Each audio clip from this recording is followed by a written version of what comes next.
Hi നമസ്കാരം. ഇന്ന് നടന്ന LDC പരീക്ഷയുടെ ചോദ്യപേപ്പറാണ് നോക്കുന്നത്. LDC 2024 ആദ്യത്തെ ചോദ്യപേപ്പറാണ് നോക്കുന്നത്.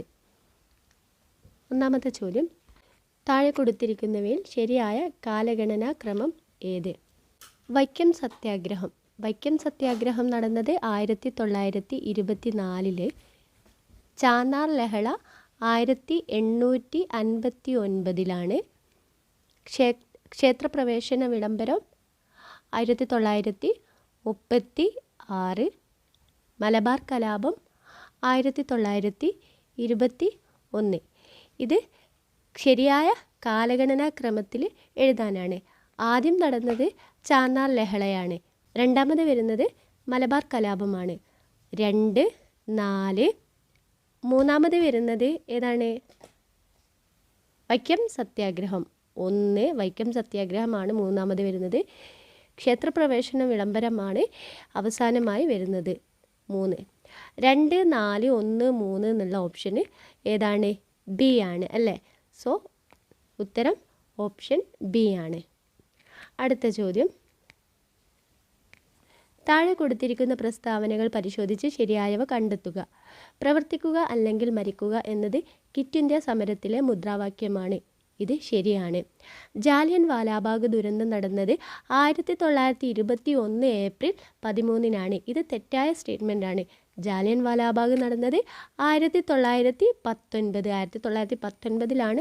ജാലിയൻ വാലാബാഗ് ദുരന്തം നടന്നത്. 1948 ജനുവരി 20 ഗാന്ധിജിയുടെ നേരെ ഒരു വധശ്രമം നടന്നു. ഇത് ശരിയാണ്.